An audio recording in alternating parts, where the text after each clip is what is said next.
వీళ్ళకి 6 నెలల వరకు ముహూర్తం పెడితే ఇంట్లో ఏదో ఒక పెద్ద ప్రాణానికి ప్రమాదం ఉందని సిద్ధాంతి చెప్పినా కూడా ముహూర్తం పెట్టించారు.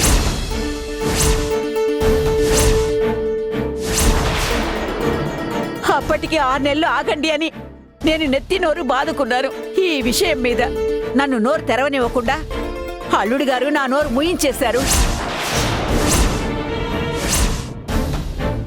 నువ్వు మీ ఆయన చెప్పినా ఇవన్నీ మూఢనమ్మకాలని కొట్టిపడేసి ముహూర్తం పెట్టించారు.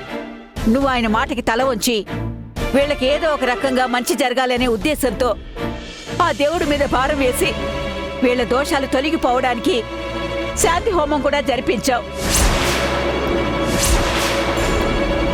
కానీ చివరికి ఏమైంది?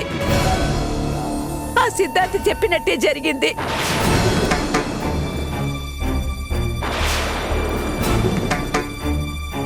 తొందరపడి ముహూర్తం పెట్టిస్తే పెద్ద ప్రాణానికి ప్రమాదం అని ఆ సిద్ధాంతి చెప్పింది. నీ గురించేనని నేను కూడా ఊహించలేకపోయాను. ఏంటమ్మమ్మా నువ్వు అనేది? అవునరా, నేను చెప్తున్నది పచ్చి నిజం. కాదని మీ నాన్నని చెప్పమను.